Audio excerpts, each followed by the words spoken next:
Cameroun gagne la Coupe du Monde. Mais vous savez, C'est un objectif accessible de ces grandes ambitions. On dirait quoi? C'est moderniser le Cameroun. Nous sommes là en train de débattre. C'est quand même une victoire du renouveau national. Alors, quel est votre témoignage? Que vous reste-t-il de grandes ambitions? 1982, où nous avons parlé du renouveau, de la démocratie. Nous arrivons aux années 2004, où nous parlions des hommes lions, des hommes courage. Nous arrivons aujourd'hui où, il y a 5 ans, nous parlons des grandes ambitions. Dans ma tête, ça flotte. Simplement parce que j'ai l'impression de vivre un film ou un théâtre. Ce sentiment d'autosatisfaction nous empêcherait d'avancer, nous empêcherait de nous remettre en cause, ce qui ne veut pas dire qu'il n'y a pas de réalisation dans les grandes ambitions. Il faut savoir se remettre en cause pour aider le président à réaliser cette grande ambition.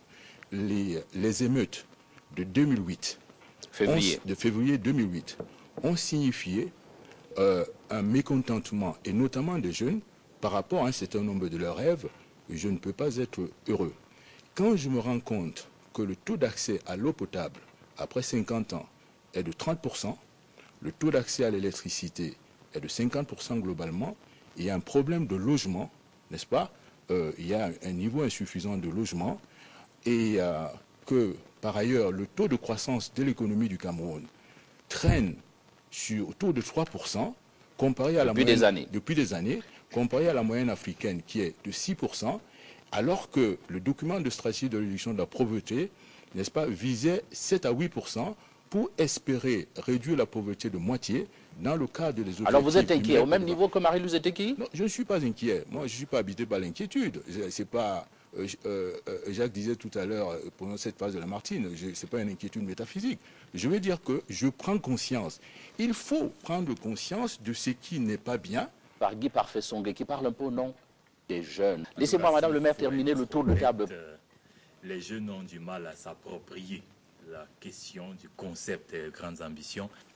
La problématique pour moi aujourd'hui serait peut-être d'aider les uns et les autres à réaliser que réussir est un droit, qu'être heureux est un droit. L'un des problèmes qu'on a dans la jeunesse camerounaise aujourd'hui, c'est que la grande partie de cette jeunesse, qui pourtant devrait rêver, croit que tout est déjà classé pour que plus rien ne marche. Entre l'inscription dans les grandes ambitions et la matérialisation, ça prend un certain temps.